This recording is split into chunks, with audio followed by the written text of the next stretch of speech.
Hello ಎಲ್ಲರಿಗೂ ನಮಸ್ಕಾರ. ಮತ್ತೊಂದು ವಿಡಿಯೋಗೆ ತಮಗೆಲ್ಲರಿಗೂ ಸ್ವಾಗತ. ಫ್ರೆಂಡ್ಸ್, ಒಂದು ಡಾಗ್ ಶೋ ಅಪ್ಡೇಟ್ ಇದೆ. ಇದು ಬಂದು ನಡೀತಾ ಇರೋದು ಮಹಾಜನ ಕಾಲೇಜ್ ಮೈಸೂರಿನಲ್ಲಿ. ಡೇಟ್ ಬಂದು 11 ಏಪ್ರಿಲ್ 2025.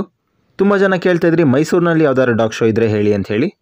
ಹಾಗಾಗಿ ಈ ಒಂದು ಶೋ ಅಪ್ಡೇಟ್ನ ಕೊಡ್ತಾ ಇದ್ದೀನಿ. ಈ ಒಂದು ಶೋನಲ್ಲಿ ನಿಮ್ಮ ಡಾಗ್ನ ಪಾರ್ಟಿಸಿಪೇಟ್ ಮಾಡಿಸ್ತೀರಾ ಅಂತ ಹೇಳಿದ್ರೆ ಎಂಟ್ರಿ ಫೀಸ್ ಇರುತ್ತೆ. ಆನ್ಲೈನಲ್ಲಿ ನೀವು ಅಮೌಂಟ್ನ ಕೊಟ್ಟು ಎಂಟ್ರಿನ ತೊಗೊಳ್ತೀರಾ ಅಂತ ಹೇಳಿದ್ರೆ 300 ರೂಪಾಯಿ ಇರುತ್ತೆ. ಇನ್ನು ಸ್ಪಾಟ್ನಲ್ಲಿ ನೀವು ಎಂಟ್ರಿ ಮಾಡ್ಕೋತೀರಾ ಅಂತ ಹೇಳಿದ್ರೆ 400 ರೂಪಾಯಿ ಇರುತ್ತೆ. ಶೋನಲ್ಲಿ ವಿನ್ ಆಗುವಂಥ ನಾಯಿಗಳಿಗೆ ಕ್ಯಾಶ್ ಪ್ರೈಸ್ದಾಗೆ ಟ್ರೋಫಿ ಕೂಡ ಇರುತ್ತೆ. ಈ ಒಂದು ಶೋಗೆ KCI ಪೇಪರ್ ಎಲ್ಲ ಬೇಕು ಅನ್ನೋ ಅವಶ್ಯಕತೆ ಇರೋದಿಲ್ಲ. ನಿಮ್ಮ ಮನೆಯಲ್ಲಿ ಪ್ಯೂರ್ ಬ್ರೀಡ್ ಡಾಗ್ ಇತ್ತು ಅಂತ ಹೇಳಿದ್ರೆ ಅಂಥ ಡಾಗ್ನ ಈ ಒಂದು ಶೋನಲ್ಲಿ ಪಾರ್ಟಿಸಿಪೇಟ್ ಮಾಡಿಸ್ಬೋದು. ನಿಮಗೆ ಹೆಚ್ಚಿನ ಮಾಹಿತಿ ಬೇಕು ಅಂತ ಹೇಳಿದ್ರೆ ಇಲ್ಲಿ ಕಾಂಟ್ಯಾಕ್ಟ್ ನಂಬರ್ನ ಕೊಟ್ಟಿದ್ದಾರೆ, ಅವ್ರನ್ನ ನೀವು ಕಾಂಟ್ಯಾಕ್ಟ್ ಮಾಡಿ ಹೆಚ್ಚಿನ ಮಾಹಿತಿನ ಪಡ್ಕೋಬಹುದು. ಓಕೆ ಫ್ರೆಂಡ್ಸ್, ನೋಡಿದ್ರಲ್ಲ, ಇದು ಇವತ್ತಿನ ವಿಡಿಯೋ ನಿಮ್ಗೆ ಇಷ್ಟ ಆಗಿದ್ರೆ ಲೈಕ್ ಮಾಡಿ, ಶೇರ್ ಮಾಡಿ, ಹಾಗೆ ಸಬ್ಸ್ಕ್ರೈಬ್ ಮಾಡ್ಕೊಳ್ಳಿ ಅಂತ ಹೇಳ್ತಾ ಇವತ್ತಿನ ವಿಡಿಯೋನ ಏನು ಮಾಡ್ತಾ ಇದ್ದೀನಿ. ಮುಂದಿನ ವಿಡಿಯೋದಲ್ಲಿ ಭೇಟಿಯಾಗೋಣ.